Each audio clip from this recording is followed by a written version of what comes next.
You've been down the same path as Caitlyn Jenner. What was it like coming out publicly, and what was your greatest concern about doing that? Thank you for having me, first of all.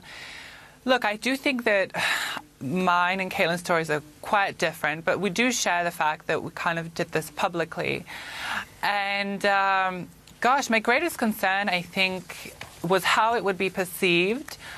A lot of people can sometimes perceive transition or sort of liken it with trivial things. You know, you're doing it for the benefit of one gender or the other, or, you know, for your career, or, you know, and to me, that's just kind of crazy. I mean, to kind of go through all of this psychiatric evaluation, surgery, and to, you know, do it for such, you know, little things, at the end of the day is crazy. But you know, there isn't a lot of information about it, and it has been a very, very interesting experience. Yeah, well, announcing... But a very positive one overall. Yeah, for sure. And, you know, Andrea, because announcing that you were transgender had a really positive impact on your career. You recently appeared at a Taylor Swift show in Chicago. So tell us how that came about. Yes.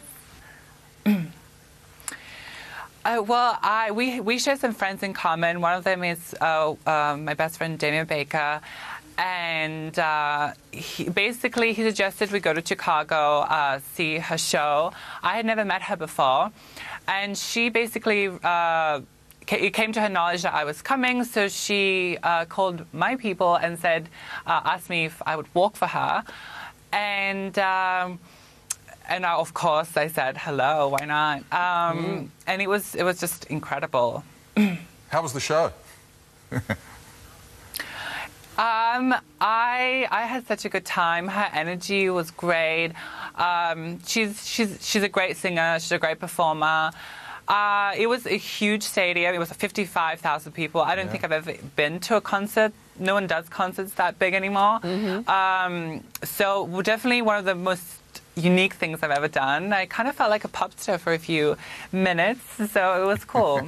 Yeah. Very cool. It's a bit of a shift, though, isn't it, Andrea? Because you were famously discovered flipping burgers at McDonald's in Melbourne, which is where you're from. Fast forward to 2015. I was actually on the register. Sorry, on the register.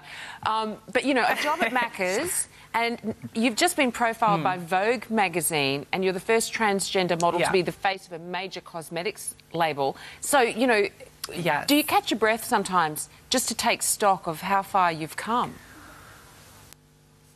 Definitely. I mean, I came from humble backgrounds, you know, single mother family. We lived in Broadmeadows. You know, and if someone told me that, you know, just I would be sitting talking to a live morning show in Australia about appearing on Taylor Swift, I would have been like, no way, mate.